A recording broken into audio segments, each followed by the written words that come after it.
Assalamualaikum warahmatullahi wabarakatuh.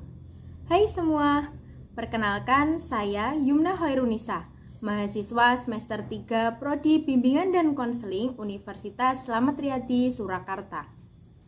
Untuk memenuhi tugas UAS mata kuliah praktikum BK Pribadi Sosial, saya membuat video layanan bimbingan klasikal dengan materi tentang bullying.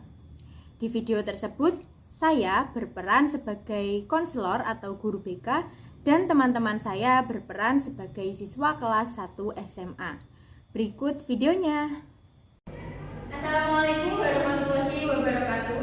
Waalaikumsalam warahmatullahi wabarakatuh. Ini dari kelas 10 IPA 4 ya? Benar. Sudah dibentuk struktur organisasinya? Sudah. Ketua kelasnya siapa? Saya. Oh iya, silakan dipimpin doa terlebih dahulu, Mbak. Menurut saya berdoa dimulai. Selesai. Terima kasih, Mbak. Ya, selamat pagi semuanya. Pagi, Bu.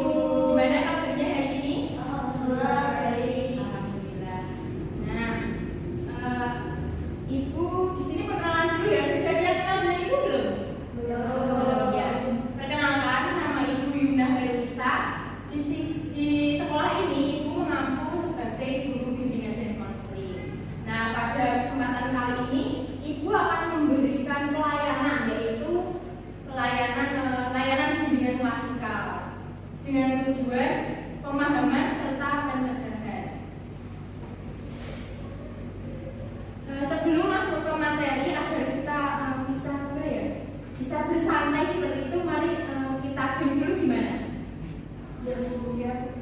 Ya, jadi cluenya katakan apa yang katakan secara faktanya, lakukan kesebalikannya seperti itu. Jadi contoh dulu ya, gajah kan besar itu, kalian bilang besar, tapi tangan kalian kecil.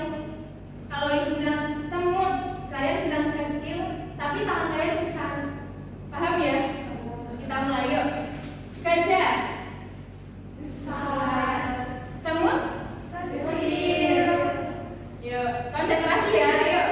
Gajah, Besar. semut, Kecil. semut, Kecil. gajah. Besar. Oke, jadi ini nanti Ibu akan menyampaikan materi. Tugas kalian adalah memperhatikan Ibu. Apabila kalian ingin mencatat, boleh. Tidak juga tidak apa-apa. Tapi nanti saat akhir setelah Ibu menjelaskan, Ibu minta salah satu atau mungkin ada beberapa yang menyampaikan kesimpulan seperti itu ya. Nah, jadi ini nanti Ibu akan menyampaikan materi dengan tema bullying. Tidak lama, ini hanya 45 menit saja. Ya, langsung saja ya. Ini tema Ibu, katakan tidak pada bullying. Nah, sebelumnya ada yang sudah tahu belum apa itu bullying? Belum? Ya, bullying merupakan tindakan agresif baik secara verbal maupun secara fisik yang dilakukan secara sengaja oleh seorang atau sekelompok orang yang dilakukan berulang-ulang dengan tujuan melukai atau melemahkan harga diri seseorang seperti itu. Nah, lanjut. Sebab-sebab perilaku bullying. Yang pertama ada hubungan keluarga yang kurang baik. Misalnya ketika orang tua di rumah suka membanding-bandingkan, suka berkata kurang baik atau dengan nada yang tinggi, atau suka main tangan, suka mukul. Nah, seperti itu.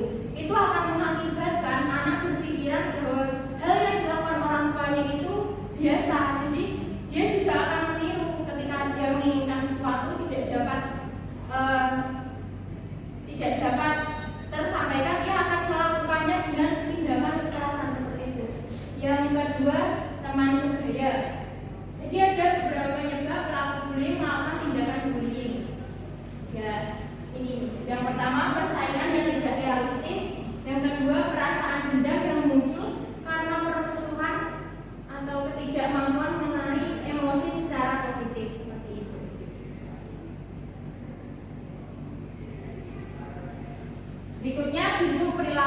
bullying. Nah, jadi perilaku bullying itu ada 4. Yang pertama, bullying secara verbal. Bullying secara verbal itu dilakukan dengan kata-kata. Ada yang bisa menyebutkan contohnya? Tidak? Ya, bullying secara verbal itu seperti mencela, mengata-ngatai, seperti itu. Nah, kemudian bullying secara fisik itu berkaitan dengan fisik ya, seperti memukul, mendorong, menendang, seperti itu. Yang berikutnya ada bullying secara rasional, yaitu bullying dengan cara melemahkan harga diri melalui pengecualian, tidak ditemani, seperti itu. Yang berikutnya bullying elektronik. Ini bullying yang biasa terjadi di media sosial seperti Instagram, WA, Twitter, Facebook, dan lain sebagainya. Nah, dampak perilaku bullying. Jadi teman-teman, bullying itu tidak hanya dialami dampaknya. Bullying itu tidak hanya dialami oleh korban saja, tapi juga pelaku dan saksi. Nah, kita akan bahas pelaku terlebih dahulu. Jadi, ketika seseorang melakukan tindakan bullying, nah ini harusnya kan kita beritahu ya. Nah, apabila seseorang yang melakukan bullying ini tidak kita beritahu, maka di kemudian hari kemungkinan dia juga akan melakukan tindakan yang lebih dari bullying. Orang sekarang aja misalnya masih SMA sudah membuli. Nah, nanti ketika dewasa dia akan melakukan tindakan kriminal yang lebih dari itu, seperti itu. Nah, yang kedua, bagi korban. Biasanya korban bullying itu mengalami dampak, yaitu kesehatan mental seperti depresi, seperti itu. Nah, itu kan sangat sangat bahaya. Orang depresi itu kan biasanya pikirannya kosong, suka mengurung diri di kamar, seperti itu. Nah, yang berikutnya saksi.